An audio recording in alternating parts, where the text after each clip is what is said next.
If your doors are secured, a plane could crash on the roof here and it would bounce off.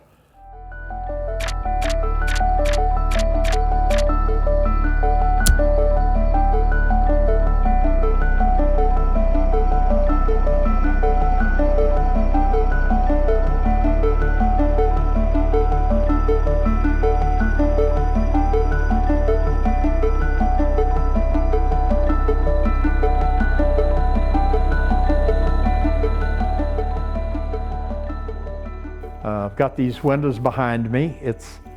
You could get a kid through the window maybe, but it'd be difficult to get an adult through. I've got a plan to put a high-tempered steel bar down through the middle of the window that wouldn't look bad, but would make it impossible to come through. Just graduated from college, so I joined the Air Force. Then I received orders to go to the Philippines. And I spent the first 300 days in Vietnam, but the chemical, biological, and radiological warfare position was what really affected my future thinking.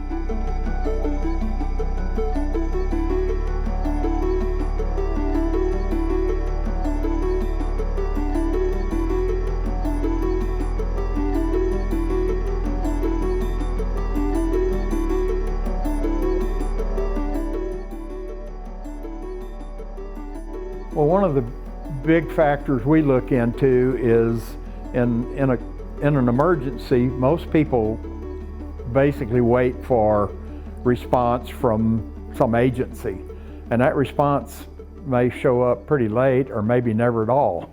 I would say that we're actually prepared. It would be probably less than 1/2%. Those that are working on it, probably 2%.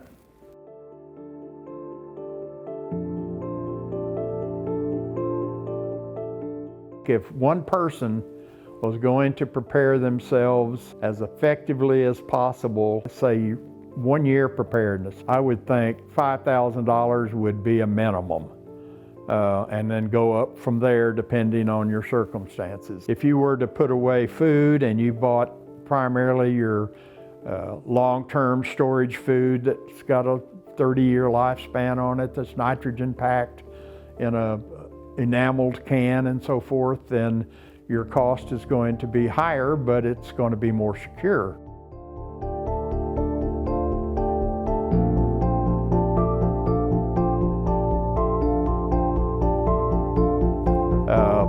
I'd say probably 130,000 in 1980 terms.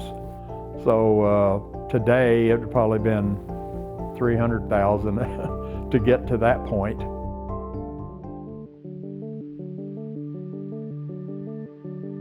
Probably one of the greatest logical fears that I would personally have would be either a solar flare, which has happened. They said the biggest one we've had was in 1850s, about 1850. They said if that solar flare hit today, it would take out virtually every electrical device in America. I mean, it would knock everything out. It'd knock out your water supplies, your fuel supplies, your grocery stores would be empty within 2 hours probably. So the reality of something like that happening is so much greater today than it was back in the 1970s.